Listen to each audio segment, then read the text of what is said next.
Desa kecil itu terletak di ujung hutan lebat. Nama desa itu bernama Gondomayet. Selalu dikelilingi kabut tebal saat pagi dan malam. Rumah-rumah tua yang sepi seringkali menjadi saksi bisu atas kejadian-kejadian yang lebih gelap dari bayang-bayang yang melintas. Di salah satu rumah usang yang terletak di pinggir desa, tinggallah seorang wanita muda bernama Rina.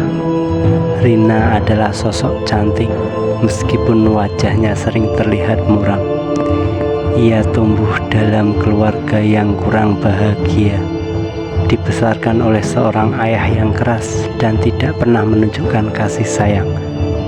Namun Rina tidak pernah mengeluh. Setiap hari ia berusaha tersenyum, berusaha bertahan dalam kesunyian yang semakin dalam.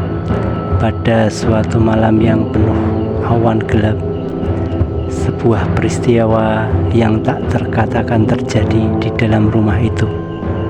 Rina yang selama ini selalu takut menjadi korban kekejaman ayahnya, malam itu sepi dan gelap, hanya diiringi oleh desahan angin yang menderu keras. Ayahnya yang sudah lama tampak berubah menjadi sosok yang tak bisa dikenali. Menghabiskan malam itu dengan tindakan kejam yang tak termaafkan. Rina berjuang, namun tak ada yang bisa menolong. Pagi hari berikutnya tubuhnya ditemukan tak bernyawa, tergeletak di sudut kamar dengan mata terbelalak, seolah masih terperangkap dalam rasa takut yang tak terucapkan. Gempar, itu pasti desa menjadi gempar, namun ketakutan lebih besar mengintai para warga. Tak ada yang berani bicara dan semua orang memilih diam. Mereka takut akan amarah dari kekuatan gelap yang mulai merasuki rumah itu. Mereka hanya bisa melihat, mendengar dan merasakan kehadiran sesuatu yang tak bisa dijelaskan. Ketika Rina dimakamkan, desa itu diliputi suasana suram. Hujan deras mulai turun, membasahi tanah yang sudah digali untuk pemakaman. Petir menyambar langit, seolah alam pun merasakan penderitaan yang dialami oleh Rina. Dalam prosesi pemakaman itu terdengar suara tangisan yang entah datang dari mana. Para warga yang hadir hanya bisa saling pandang, saling merasa ngeri dan semakin yakin bahwa ada sesuatu yang tidak beres di desa ini. Sejak pemakaman itu, kejadian aneh mulai muncul. Setiap malam ketika matahari terbenam dan mulai merayap, terdengar suara tangisan wanita di sekitar rumah. Tak jarang orang yang lewat merasa ada yang mengawasi, dan kadang mereka seolah diikuti oleh bayangan yang melintas di antara pepohonan. Pada malam tertentu, rumah tua itu akan tampak seperti memiliki kehidupan sendiri. Pintu yang terkunci akan terbuka dengan sendirinya. Jendela yang rapat akan terbuka seolah-olah mengundang siapa saja untuk mendekat. Namun tak ada seorang pun yang berani mendekat. Mereka mencoba mendekat dan selalu diganggu oleh suara tangisan yang semakin keras. Beberapa bulan berlalu, keadaan semakin buruk. Tak hanya rumah Rina yang dihantui, tapi mereka juga pernah berhubungan dengan peristiwa itu, mulai merasakan teror dari seorang wanita bernama Rina. Seorang tetangga yang pernah melihat Rina berjalan di sekitar rumahnya tiba-tiba jatuh sakit dan meninggal dalam kondisi yang sangat aneh. Matanya terbuka lebar persis seperti saat Rina meninggal.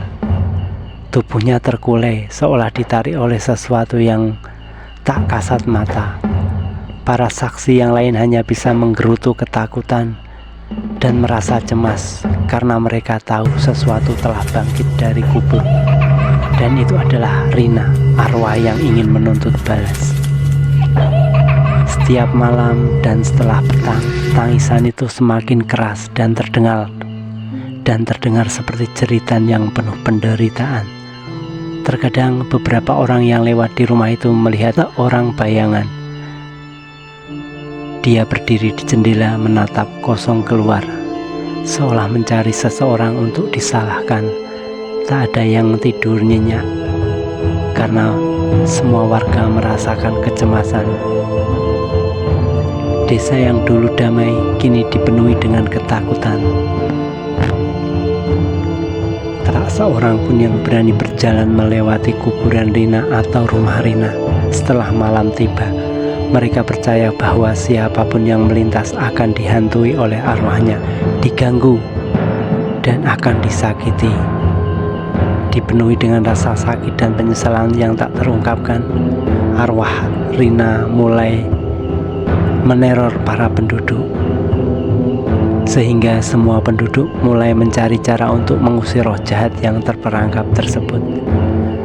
Tetapi semua upaya mereka sia-sia, hingga suatu malam yang mencekam, seorang paranormal bernama Ki Purnomo datang ke desa itu. Dia dikenal luas sebagai seseorang yang memiliki kemampuan untuk berkomunikasi dengan dunia roh. Akhirnya Ki Purnomo mendapat kabar tentang teror yang melanda desa ini. Dengan hati-hati dan penuh keyakinan, ia datang ke rumah Rina. Ia tahu hanya untuk menghadapi roh yang tak tenang ini, kedamaian bisa tercapai di desa itu. Dengan ritual yang penuh kebijaksanaan, Ki Purnomo melakukan ritual untuk memanggil arwah Rina. Dan ia membawa sejumlah benda sakral seperti keris, kemenyan, lilin, dan bunga kembang 7 rupa. Ia mulai membaca mantra-mantra untuk mengusir arwah Rina.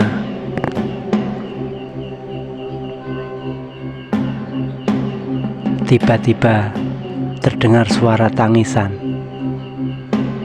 dan itu ternyata arwah Rina. Ki Purnomo mencoba untuk berkomunikasi dengan arwah Rina, tapi arwah Rina selalu menolak, sehingga dengan paksa Ki Purnomo menangkap arwah Rina dan menghancurkan dan serta mengirimkan ke alam baka, sehingga keadaan desa semakin tenang. Semua warga menjadi senang, dan pada akhirnya desa itu menjadi desa yang nyaman dan damai, dengan hembusan angin yang sepoi-sepoi dan suara gemericik air dari pancuran serta burung-burung yang berterbangan.